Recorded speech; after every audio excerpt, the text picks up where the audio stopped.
What is up, guys? I do hope you're well. My name is Mark, and today we're covering some more r/am I the butthole. If you'd like to skip the initial waffle, timestamps are in the description and along the timeline below. But if you are new here, please consider hitting that like, that subscribe, and maybe that notification bell too. And that is only if you enjoy the content, of course. If you don't, then fair enough, right? And yesterday we had a new member, Andrea Burgos. Thank you so much for joining us, and for your email too. That was absolutely amazing of you, so thank you so much. And with that being said, let's get straight in to today's stories. Much love, guys. Our first story comes from Chels Do. Am I the arsehole for telling my mum she may no longer see my children anymore after she baptised my daughter without telling me? Little backstory. I grew up in a very religious home. We went to church, non-denominational, 2 to 3 times per week. I always questioned what I was being taught, and when I was in 6th grade and going to a Christian school, I realised I was agnostic. I live in the Bible Belt, so it's difficult having my beliefs, or lack thereof. Despite my family all being religious, they have all respected my beliefs. Not just mine, but my daughter's, ages 8 and 9. Dad, who is an atheist as well. Everyone except my mother. A couple of years ago, we told her she could no longer take the girls to church. We felt they were being too indoctrinated, and both were starting to deny science. She argued with us, but realised how serious we were. She knew if she took them to church after sleepover, she'd be risking able to see them and be in their life. Little did I know, she'd been having Bible study with the girls on nights they would spend the night with her. Maybe every 3 weeks or so, the girls would have a sleepover with her. The girls had a sleepover with her this past Saturday. She brought them home to me Sunday afternoon. My fiance and I were asking them if they had fun, what they did do, etc. My 8-year-old then said, "I got baptised." Excuse me, what? I remained calm because I didn't want her to think she was in trouble or did something wrong. I asked her whose idea that was. She said mine. Okay, so I asked a few more questions and realised she had the idea because she was told if she were to die, she'd go to hell. She was terrified, so my mum baptised my baby. My daughter said my mum asked the questions and everything before the baptism, like, do you accept Jesus into your heart? I was truly blown away by what she had done. It was such a breach of mine and their dad's trust, and she crossed a huge line. I sent a group text to my mum and the girl's dad with the following. I don't know why I'm shocked, redacted, but I'm actually blown away by your enormous breach in trust. You crossed a huge line. You know how Ken and I feel about religion, and for poor Emmy to have the belief she will die and go to hell if she doesn't get baptised. Putting that into her head is child abuse. No other way to look at that. My heart is broken for the girls because I know how difficult and confusing it's going to be for them to not see you anymore, but I absolutely cannot trust you with them anymore. My ex followed up with this. She is speaking for the both of us on this. I am heartbroken that you have forced us into having to do this. So am I overreacting? Is this going to be more harmful to my children who have a relationship with her? Am I the arsehole? Wow, baptising kids behind the parents' back. That is a new one on me, and that is absolutely crazy. I can't say you're the arsehole in this situation, so definitely not the arsehole. Clearly the grandmum is, I just can't get over that. However, there's a little corner of my brain that's just sort of saying this is a sad situation, that the grandmother's going to lose out, and the kids are going to lose out on their grandmother too. But obviously you can't trust her at the same time, and I would have loved to have known what the grandmother said to this in the end. But let's have a look at the comments below to see what we can find. Team Dim Chunk says, not the arsehole, she breached your trust and knew exactly what would happen if she did it again. She's only getting the exact consequence that she was warned of. Telling a child if they aren't baptised they go to hell is just cruel. Religion should not be dependent on the fear of what will happen if people don't follow. I would talk to your girls about religion, maybe have a culture night at the house once a week where you learn about new religions and explore what they believe. That way you can educate your daughter that not everyone believes the same thing and that religion is meant to cast fear into believers. OP replies to this saying, you know what, that is an excellent idea. My fiance and I started talking about all the other religions in the world and my daughter's eyes got huge. I brought this up with her before, but I'm guessing she forgot. I think a cultural night is a wonderful idea. Thank you. Jeep Naked says, not the arsehole, teach them about other religions. That's what turned me into an atheist. Sam Wild says, not the arsehole, 100% she crossed the line and knew what she was doing and risking. I'm so sorry this happened to you and your family. Before Pangaea says, not the arsehole, that's a pretty vital boundary. She won't respect your wishes on that. What else will she take it upon herself to decide in regard to your kids? She blew it big. Now, I'm going to turn this one to you guys. What do you guys think of this story? Let me know in the comments below, and don't forget to vote on that poll in the description for story 1. And our next story is from Bold 40 Man. Am I the arsehole for being offended that my daughter called me ugly? This isn't a big deal, but I feel like I'm going crazy over it. Yesterday at dinner, my daughter, 15 female, was telling my wife, 40 female, and I, 45 male, about a guy she likes in school, and she thinks he likes her back. My wife and I were happy for her, and I would support her liking anyone that treats her right and makes her happy. She was telling us how he's smart, funny, and has a great six-pack. I'm used to girl talk. My wife laughed and said something along the lines of, as long as he's a good person. My daughter replied, well yeah, but looks are also important. I don't want to end up with someone like daddy. I asked her what she meant by that. I don't remember exact words, but it's something along the lines of that I'm round, bold and short. There was no immediate just kidding from her. I told her that wasn't a nice thing to say and that she should apologise. Before she said anything though, my wife chimed in teasing that guys were always so sensitive. My daughter laughed. I usually would immediately address this kind of situation, but I was pretty upset and didn't want to scream or cry. I know that's so lame. I stayed mostly silent for the rest of dinner. A bit of background, I've recently been feeling more self-conscious.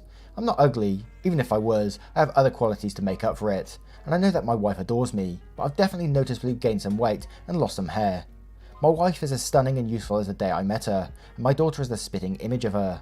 However, I have a feeling that if my daughter insulted her appearance, she'd be very offended and expect me to back her up. Before bed, I addressed the issue with my wife. I explained that it hurt my feelings, that I want to teach my daughter to be kind to others, and that it would mean a lot if we could both talk to my daughter about why saying that was not right. My wife didn't take me seriously at all. Among the things she said was that the best way to make someone stop teasing you is to ignore it.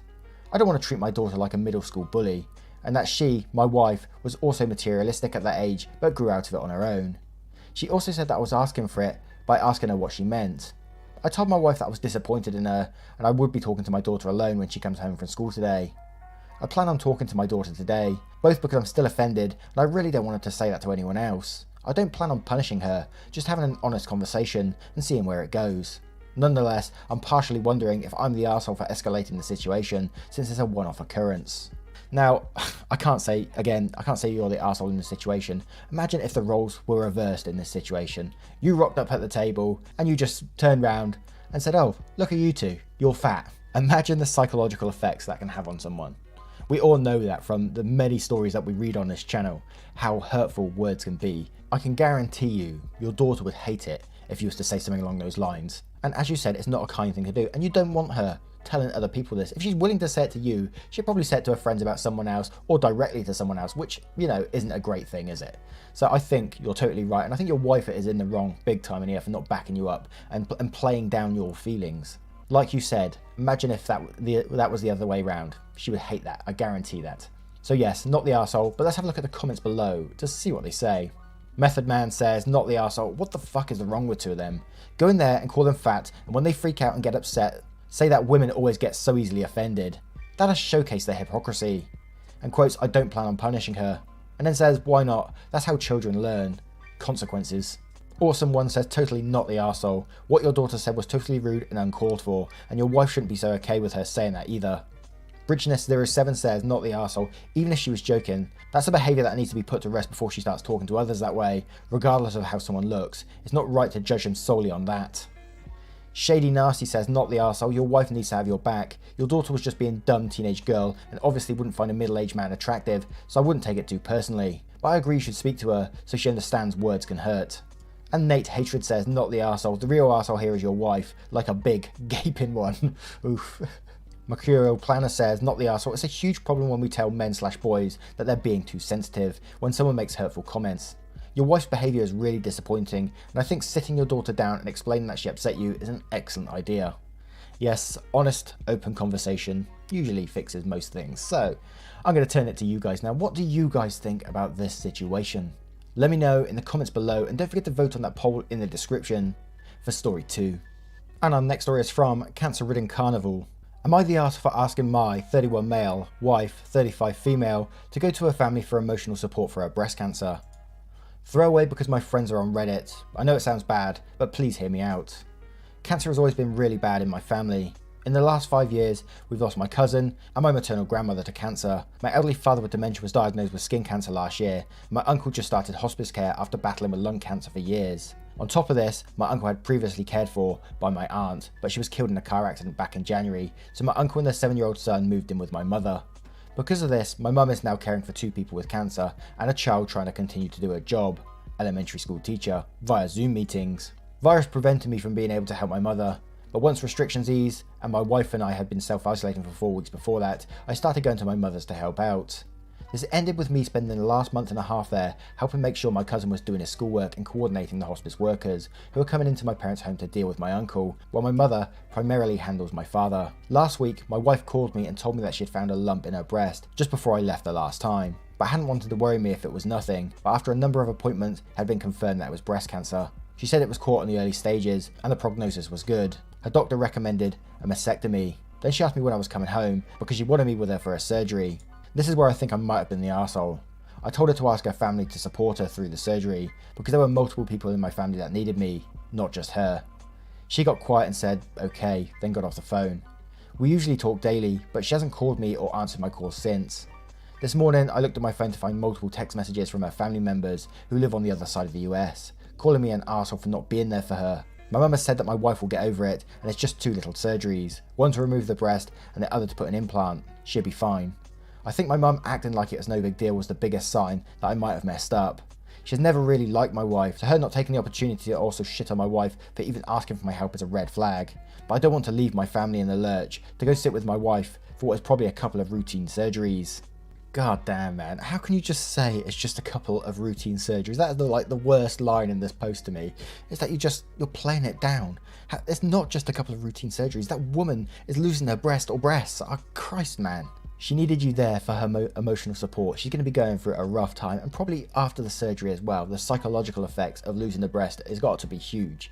And I had an aunt who had mastectomy, and let me tell you, it wasn't just a couple of routine surgeries. She was battling that mentally for quite a while after. So no, you are the arsehole in the situation, and your mother is too. But let's have a look at the comments below to see what they say. Unsociably Social says, my grandmother had a mastectomy for breast cancer. She later became a peer support volunteer for women going through it. It is not just a couple of routine surgeries, it's an intense psychological trauma in addition to physical injury. A woman's breasts are more than just a physical feature, they are part of us in the way your testicles are part of you, and the loss of one or both is a major event. You're the arsehole, although I understand your reasons. She is your wife, you promise to be with her for better or worse, she is your priority. It's a tough position you're in, but your wife needs you. After all, it wouldn't be just an operation if you had to have a testicle removed for cancer, would it? Ron fucking Swanson says, you're the arsehole, congrats, you just ended your marriage. Empty Plate says, you're the arsehole, she's your wife and you need to be there. Your mum is the arsehole too. If my husband told me to look elsewhere for cancer support, I'd do just that. Permanently. Wickedness says, you're the arsehole, and quotes a section and says, ugh, you're her fucking family arsehole. This is such a disgusting level of arseholishness that I'm struggling to believe this is real. And quotes another section then says, yeah dude, you done fucked up. And it's really sad that you need your mum's arsehole behaviour to illustrate that for you. Good luck saving your marriage after this. And then there was a small update after which says, update, the comments I got this morning were a wake-up call. I drove home to my wife and we've been talking since. At least for now it doesn't look like she's planning to divorce me. Though, I accept I deserve it. And I turn it to you guys. What do you guys think of this story? Let me know in the comments below, and don't forget to vote on that poll in the description for story 3. And our next story is from a throwaway account. Am I the arsehole for firing a pregnant employee? Hello, I, 38 female, own a gym. I have 5 instructors who work for me, as well as myself and my boyfriend who instruct classes. There was one employee, Erica, who told me that she was pregnant, but that she wanted to continue instructing classes for as long as possible. She, like all my other employees, are not full-time employees, they get paid per class. Erica has a full-time job as a preschool teacher, and she would originally come here after work 4 times a week to teach 2 classes at night, as well as Saturday mornings and sometimes Sundays, depending on need. All classes are about an hour and a half. I expect my employees to get there 15 minutes before their class starts, and stay 15 minutes after at least. They are paid $20 a class. Early on, Erica told me that she was going to be dropping one of her Thursday classes, which began at 7:30. Her reasoning was that it ended too late. She said that after class and cleaning the gym, the class of the night needs to clean, close the gym. She wasn't getting out until 9:15, and she was too tired. I allowed her to drop the class, but since this was her assigned shift, I couldn't find anyone else to agree to cover it, and because of this, I had to take over her class, meaning I was at the gym from open till close. The next incident happened a few months later. While instructing, it is our policy for our instructors to wear a shirt with either the name of our gym on it or just plain black. I came into the gym while Erica was instructing to find her wearing an olive green tank top. I pulled her aside and reminded her to please wear a shirt with the gym's logo on it. She responded that none of them that she had fit over her belly anymore. I did not believe this. I'd seen her wearing shirts that she'd been wearing pre-pregnancy at this point, but I told her that she could also wear a plain black shirt, to which she replied, a little annoyed, that this was the only shirt she had available at the moment, and she thought dark green would be close enough to black. I told her no. If our policy was black or dark green, I would have told her that, and it wasn't a surprise she would be teaching a class that day, so she should have been prepared. I could tell she was annoyed by this, and the rest of her class, her energy was definitely off. The last straw happened a few weeks after that. I got a text from a member at 5:55, class began at 6, that nobody was at the gym and she couldn't get in. I called Erica to see where she was, and she said she was running late, that she'd be there in 10 minutes. Since I expect my employees to be there 15 minutes early, this would make her 25 minutes late. I told her not to bother, that if she was going to continue to let her performance slip, there was no need for her to continue working for us. Was I the arsehole? Adding, this all happened before COVID. To everyone commenting on my employees' wages, they agreed to this pay. I'm upfront and honest about their pay and what is expected of them. It's not as though she didn't know how much she was going to get paid when she began working here. I'm not sure if this is relevant or the same, but in the UK, I'm not sure if they're still about now, but there was a time where everyone was given like 0 hours work contracts where they can bring you in only when you're needed, and it's pretty much minimum wage then, and people only took those if they were desperate. I hate it when like bosses sort of say they agreed to this pay. I'm upfront and honest. Yeah, but they're desperate for money, so they're going to take that job. I mean, she's a full-time working teacher. I can't imagine she's doing it after her work just for fun, you know. And they're paid $20 per class, and they're required to be 15 minutes before, 15 minutes after. So what, they working? And then the classes are about an hour, you say. So they're working an hour and a half for like $20. God damn, man. In some ways, I think you've done the girl a favour by firing her, so she can look for something else where she might get paid something decent, you know. But I'm going to say, and I'm basing it on the same sort of thing in the UK where we have these 0 hours contracts where you're just paid to come in for that time. And I'm looking at this at kind of the same way. So I'm going to say you're the arsehole just for that, because I hate 0 hours contracts. They're absolutely disgusting. And people may argue they wouldn't have a job if they wasn't doing those, but I still don't agree with them. I don't think they're a good practice to have, and they just set the bar on work practices really low. People shouldn't be treated like that. Regardless, I'm babbling. Let's go to the comments below to see what we can find. Kback18 says, full stop, you pay them $20 for 1.75 hours of work and have that at high expectations. You're the arsehole for sure. Single Pastry Chef Life says, actually it's 2 hours of work because they arrive 15 minutes early and stay 15 minutes after teaching a 1.5 hour class, so $10 an hour. Edit, and those teaching the last class of the day have to clean up. You're the arsehole, and firing the employee is way far down your list of offences. You're the arsehole for paying $10 an hour for people to teach class at your gym. Seriously, that's above minimum wage, not a living wage. You also expect the last instructor of the night to clean things and close up. I'm amazed you have instructors. Being totally flexible in dress code policy to the point of interrupting a class over them.